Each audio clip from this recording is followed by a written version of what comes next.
Good morning అండి.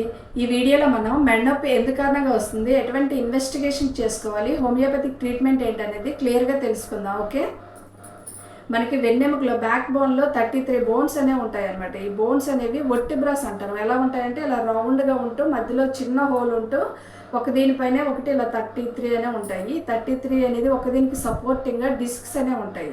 ఈ లోపల ఒక చిన్న హోల్ ఉంది కదా, దాంట్లో దారం లాంటి చాలా మెత్తటి పదార్థం అనేది ఉంటుంది. దాన్ని స్పైనల్ కార్డ్ అంటాము. ఈ స్పైనల్ కార్డ్ నుండి 31 పేర్స్ ఆఫ్ చిన్న చిన్న నర్వ్స్ అనేవి మనకి బాడీ పార్ట్స్ అన్నిటికీ సప్లై ఉంటుంది అనమాట.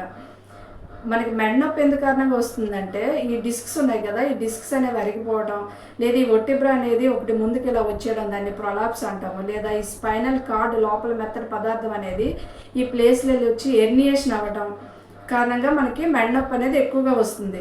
ఇంకా కొద్దిమందిలో ఏంటంటే బోన్ టీబీ అనమాట. ట్యూబర్క్లోసిస్ అనేది ఓన్లీ లంగ్స్కే కాదు, బోన్స్ కూడా వస్తుంది. దాన్ని పోర్ట్స్ డిసీజ్ అంటారు. దాంట్లో ఏంటంటే మెడ నొప్పితో పాటు వాళ్ళకి ఆకలి అయిపోవడం, వెయిట్ లాస్ అయిపోవడం, నీరసంగా ఉండడం అనే లక్షణాలు కనిపిస్తాయి.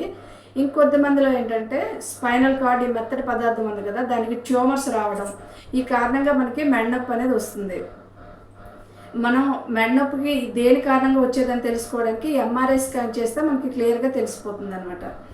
ఈ మెడ నొప్పిలో మనకి 3 స్టేజెస్ ఉంటాయి అనమాట. ఫస్ట్ స్టేజ్లో ఏంటంటే నెక్ అనేది స్టిఫ్గా, అంటే నెక్ మెడ పట్టేయడం, ఓన్లీ పెయిన్ అనేది ఇక్కడ మనకి వెనుక సైడ్ ఉండి తల మీద కొంచెం రావడం అలా ఉంటుంది. అది పెయిన్ అనేది ఓన్లీ నెక్ పార్ట్లోనే ఉంటుంది అనమాట.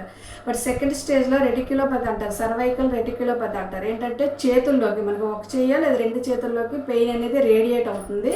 అండ్ కొద్దిమందిలో తిమురు కూడా వస్తుంది అనమాట.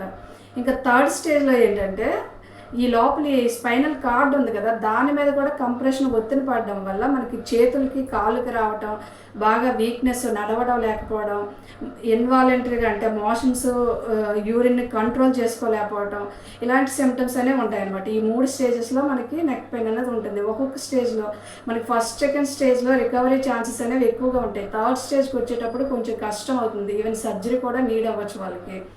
మనకు హోమియోపతిలో అయితే చాలా మంచి మెడిసిన్స్ ఉన్నాయి. ఎటువంటి సైడ్ ఎఫెక్ట్స్ అనేవి లేకుండా మనం ఫిజియోథెరపీ అలాంటివి చేసుకుంటూ హోమియో మెడిసిన్ ఏంటంటే కాస్టికం, క్యాలిఫాస్, రస్టాక్స్, క్యాల్మియా, ఇలా చాలా medicines depending on their symptoms అనమాట. దాన్ని బేస్ చేసుకుంటే మనం వాళ్ళని ట్రీట్ చేయవచ్చు. ఫిజియోథెరపీ చేస్తూ మనం కంప్లీట్గా మేనేజ్ చేసుకోవచ్చు అనమాట. ఓకే, వీడియో మీకు నచ్చింది అనుకుంటే లైక్ చేయండి, షేర్ చేయండి, సబ్స్క్రైబ్ చేసుకోండి. Thank you.